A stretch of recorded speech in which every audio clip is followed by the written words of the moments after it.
Hello friends, welcome to my YouTube channel exam based classes. दोस्तों, आज की video बहुत ही खास होने वाली है। आज मैं लेकर आया हूँ उन महान वैज्ञानिक की थ्योरी जिन्होंने बच्चे के विकास को 4 अवस्थाओं में बांटा है, जिसको इंग्लिश में कहते हैं कॉग्निटिव डेवलपमेंट। यह बहुत ही इम्पॉर्टेंट टॉपिक है दोस्तों, सीटेट 2022-23 के लिए। हर प्रश्न पत्र में इनसे दो प्रश्न आ रहे हैं। और तो और हर सब्जेक्ट में आप या पेडागोजी ले लें, मैथ ले लें, पर्यावरण ले लें, हिंदी ले लें, सभी विषयों में इनसे संबंधित 1 या 2 प्रश्न आ रहे हैं। इसलिए यह बहुत ही महत्वपूर्ण टॉपिक है दोस्तों। इसलिए यह वीडियो आपके लिए बहुत ही महत्वपूर्ण हो जाती है दोस्तों। इस वीडियो में मैंने उन 4 अवस्थाओं को विस्तार पूर्वक बताया है, एक बेसिक समझ के साथ, ताकि आपके अंदर भी इन 4 अवस्थाओं को लेकर एक बच्चे के प्रति समझ पैदा हो।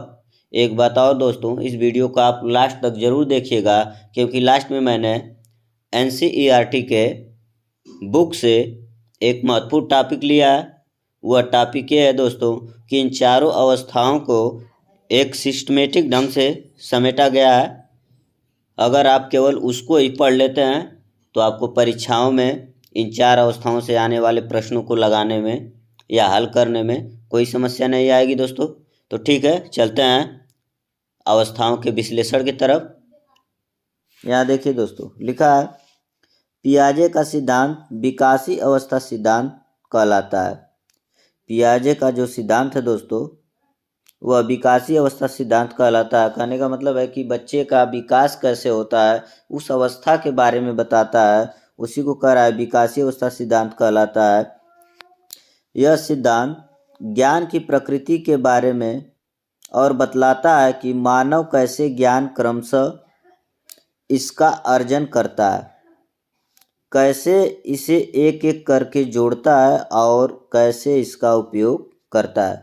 दोस्तों, जो संज्ञानात्मक विकास पियाजे द्वारा दिया गया है, वह कह रहा है कि यह सिद्धांत ज्ञान की प्रकृति के बारे में जानता है कि ज्ञान की प्रकृति क्या है, ज्ञान को कैसे अर्जित किया जाता है, इसके बारे में पियाजे ने बताया और बतलाया है कि मानव कैसे क्रमशः मतलब एक एक करके दोस्तों, क्रमवार इसका अर्जन करता है। अर्जन का मतलब होता है ग्रहण करता है दोस्तों।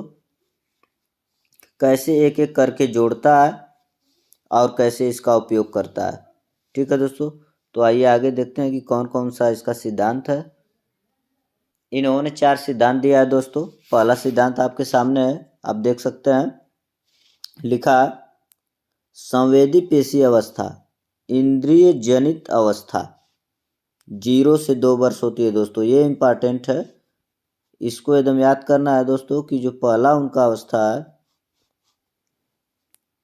वह 0 से 2 वर्ष के लिए है दोस्तों।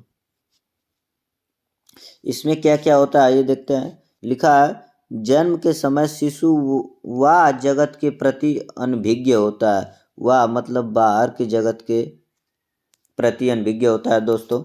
फिर कह रहा है धीरे धीरे वह आयु के साथ साथ अपनी संवेदनाएं व शारीरिक क्रियाओं के माध्यम से बाह्य जगत का ज्ञान ग्रहण करता है। कह रहा है दोस्तों कि बच्चा जैसे जैसे धीरे धीरे बढ़ता है, उसके अनुसार वह अपनी संवेदनाएं को व्यक्त करता है और शारीरिक क्रियाओं के माध्यम से बाहर के जगत का ज्ञान अर्जित करता है दोस्तों। संवेदनाओं का मतलब होता है दोस्तों मन में होने वाले विचार या बोध और अनुभव। जो मन में विचार उठते हैं उसी को संवेदनाएं कहते हैं दोस्तों। आप देख सकते हैं कि छोटा बच्चा को जब आप कोई क्रिया करते हैं तो वो भी देख के अपने मन में संवेदनाएं व्यक्त करता है और उस प्रकार सारी क्रियाओं को करने का प्रयास करता है और बाह्य जगत के साथ ज्ञान को ग्रहण करता है दोस्तों। अगला पॉइंट है दोस्तों, वह वस्तुओं को देखकर, सुनकर, स्पर्श करके, गंध के द्वारा तथा स्वाद के माध्यम से ज्ञान ग्रहण करता है। दोस्तों, जब छोटा बच्चा होता है तो वह वस्तुओं को देखकर बहुत खुश होता है, रंगी बिरंगी वस्तुओं को और देख के। इसीलिए प्राइमरी में प्रिंट रिच संसाधनों का प्रयोग किया जाता है, जिसमें बच्चा क्या करता है कि बहुत रंगीन वस्तुओं को देखकर बहुत उत्साहित होता है और बड़े बड़े चित्र से आकर्षित होता है। इसीलिए कह रहा है दोस्तों कि वस्तुओं को देखकर वह स्पर्श करके, गंध के द्वारा तथा स्वाद के माध्यम से ज्ञान को ग्रहण करता है।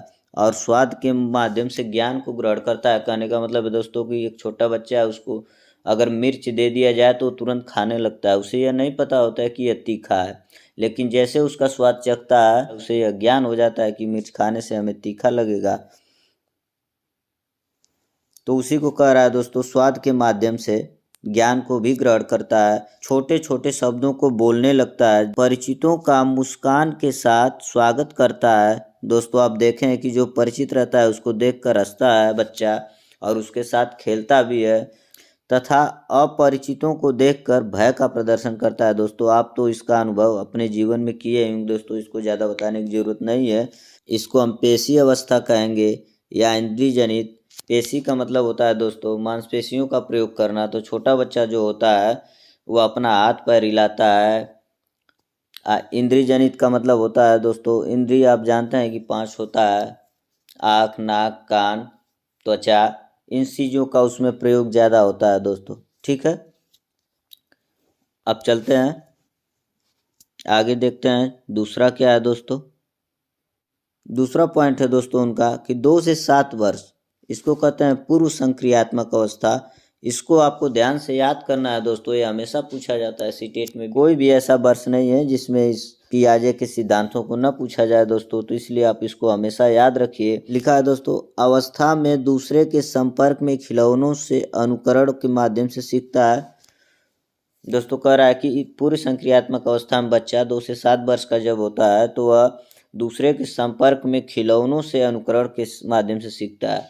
खिलौना मतलब, अनुकरण का मतलब होता है दोस्तों दोहराना या नकल करना।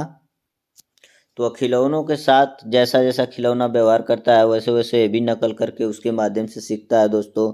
और दूसरे के संपर्क का मतलब कि दूसरा व्यक्ति जैसा जैसा व्यवहार करता है उसके व्यवहार को देखकर नकल करता है। बच्चे नकल करके ज़्यादा सीखते हैं इस अवस्था में दोस्तों। अगला है खिलौने की आयु, इसी अवस्था को कहा जाता है। देखिए दोस्तों ये बहुत इंपॉर्टेंट है, इसको आप हमेशा याद रखिएगा कि खिलौने की आयु किस अवस्था को कहा जाता है। तो आप बताएंगे कि पूर्व संक्रियात्मक अवस्था मतलब 2 से 7 वर्ष। या पूछा जा सकता है कि खिलौनों की आयु की अवस्था किस वर्ष को कहा जाता है, तो 2 से 7 वर्ष होगा दोस्तों, इसको ध्यान रखिएगा। इस अवस्था में शिशु गिनती गिनना, रंगों को पहचानना, वस्तुओं को क्रम से रखना, हल्का भारी का ज्ञान होना, ये सब हो जाता है दोस्तों उसको पूर्व संक्रियात्मक अवस्था में। माता पिता की आज्ञा को मानता है, पूछने पर नाम बताता है दोस्तों, एवं छोटे छोटे कार्यों में मदद करना आदि सीख जाता है। लेकिन वह तर्क वितर्क करने योग्य नहीं होता, इसलिए इसे अतार्किक चिंतन की अवस्था भी कहा जाता है दोस्तों। पूर्व संक्रियात्मक अवस्था को वह तर्क करने की स्थिति में नहीं होता है दोस्तों, बस उसको ज्ञान होता है, बस उसको वही ज्ञान होता है दोस्तों जो उसको बताया जाता है, जो वह सीखता है। ये तर्क करना नहीं जानता है। जैसे आप पारिवारिक परिवेश में ही देख लीजिए दोस्तों, जैसे होता है कि जब बच्चा धीरे धीरे बड़ा होता है तो उसको सिखाया जाता है कि ये मम्मी है, पापा है, भाई है, चाचा है, तो उसको सब नाम पता हो जाता है। वो देखकर पहचान भी लेता है दोस्तों कि ये पापा है, मम्मी है, चाचा है। लेकिन वो किस रिश्ते से चाचा है, किस रिश्ते से पापा है, किस रिश्ते से बुआ है, इसकी जानकारी उसको समझ नहीं होती है दोस्तों, वो तर्क नहीं लगा पाता है। इसी को कहते हैं अतार्किक चिंतन। जैसे कि प्राइमरी में पढ़ाया जाता है क से कबूतर, ख से खरगोश, इन सब चीज़ों को वह रट लेता है दोस्तों, उसको ज्ञान हो जाता है कि क से कबूतर होता है, ख से खरगोश होता है, लेकिन ये नहीं पता होता है कि कबूतर क्या है, खरगोश क्या है। उसी को अतार्किक चिंतन कहते हैं दोस्तों, जो बिना तर्क का होता है। फिर दिया वस्तु अस्थायित्व का भाव जागृत हो जाता है। वस्तु अस्थायित्व का मतलब दोस्तों वह वस्तु को देखकर आकर्षित होता है और वस्तु को देखकर उत्साहित भी होता है, इसीलिए कह रहा है वस्तु अस्थायित्व हो जाता है दोस्तों। वस्तु के अनुसार वह सीखने की प्रक्रिया तेज होती है दोस्तों। हाँ ठीक है। निर्जीव वस्तुओं में सजीव चिंतन करने लगता है, इसे जीववाद कहते हैं दोस्तों। निर्जीव का मतलब आप समझ रहे हैं दोस्तों, निर्जीव का मतलब होता है बिना जीव का। तो बच्चों को यह समझ में आता है उस समय, इस उम्र में दोस्तों, पूर्व संक्रियात्मक अवस्था में, कि निर्जीव वस्तु भी सजीव की तरह काम करती है, ऐसा उनको प्रतीत होता है दोस्तों। आप देखें कि जब वो एक खिलौने से खेलता है तो उसको बार बार मारता है, लगता है कि ये भी कुछ हरकत करेगा, ऐसा उसको समझ में आता है। इसे ही जीववाद कहते हैं दोस्तों, इसको ध्यान रखिएगा। निर्जीव वस्तुओं को सजीव समझना ही जीववाद कहलाता है दोस्तों, ये पूछ सकता है। फिर कह रहा है दोस्तों, प्रतीकात्मक सोच हो जाती है, किसी के प्रति वह सोच पैदा करता है, किसी चीज को देखता है, किसी वस्तु को देखता है तो उसी को कह रहा है प्रतीकात्मक सोच, उसको देखकर अपनी हरकत करता है दोस्तों, सारी क्रिया करता है और सोचता है। अनुकरणशीलता आपको बता चुके हैं दोस्तों कि नकल करना देख के, उसी को कहते हैं अनुकरण। छोटे बच्चे अनुकरण करके ही सीखते हैं दोस्तों, जिसको अधिगम कहते हैं। ठीक है दोस्तों, शिशु अहमवादी होता है, दूसरों को महत्व नहीं देता। इस अवस्था में शिशु क्या होता है दोस्तों, अहमवादी होता है, जो अपने आप को ही मानता है, दूसरों को महत्व नहीं देखता है। आप देखें कि जब छोटा बच्चा रोने लगता है या नंगाई करता है किसी चीज़ के लिए, तो आप कितना उसे समझाने की कोशिश कर रहे हो, वो आपकी बात को नहीं मानता है दोस्तों, उसी को कह रहा है कि अहमवादी होते हैं बच्चे। तीसरी अवस्था है दोस्तों स्थूल मूर्त संक्रियात्मक अवस्था। स्थूल मूर्त संक्रियात्मक अवस्था, स्थूल का मतलब होता है जो चीज़ दिखाई देती है दोस्तों। मूर्त संक्रियात्मक मतलब कि जो चीज़ों को देख कर क्रिया करता है, उसी को मूर्त संक्रियात्मक कहते हैं दोस्तों। मूर्त मतलब होता है जो चीज़ें दिखाई देती है। लिखा है दोस्तों, इस अवस्था में तार्किक चिंतन प्रारंभ हो जाता है। ये जो अवस्था है दोस्तों, इसमें तार्किक चिंतन बच्चा करने लगता है, तर्क लगाने लगता है। बालक का चिंतन केवल मुहूर्त प्रत्यक्ष वस्तुओं तक ही सीमित रहता है। मुहूर्त मतलब कि मूर्त, मूर्त यहाँ लिखा है दोस्तों, इसका मतलब मूर्त है। मूर्त वस्तुओं को देखकर, मूर्त का मतलब होता है जो वस्तुओं उसको सापेक्ष दिखाई देती है, उसके सामने प्रस्तुत हैं, उस वस्तुओं को देखकर वह चिंतन करने लगता है, केवल उसी के बारे में सोचता है दोस्तों। वह अपने समान उपस्थित दो वस्तुओं के बीच तुलना करना, अंतर करना, समानता करना जान जाता है दोस्तों। सही बतलाना, सही गलत व उचित अनुचित में विविध करना। विविध का मतलब होता है कई प्रकार से उस पर विचार करना। अगला पॉइंट है दोस्तों, इसलिए इसे मूर्त चिंतन की अवस्था के नाम से भी जाना जाता है। इसको आप ध्यान रखिएगा दोस्तों, पूछ सकता है कि मूर्त अवस्था चिंतन किस अवस्था को माना जाता है। तो पियाजे का तीसरी अवस्था जो पियाजे ने दी है, मूर्त संक्रियात्मक अवस्था, इसको माना जाता है, जिसकी उम्र होती है 7 से 12 वर्ष दोस्तों। ये 7 से 11 वर्ष आपको कहीं कहीं मिलेगी, हमने पढ़ा है 7 से 11 ही दोस्तों, आप भी 7 से 11 को ही ध्यान दीजिएगा। और 11 से 15 होती है चौथी अवस्था।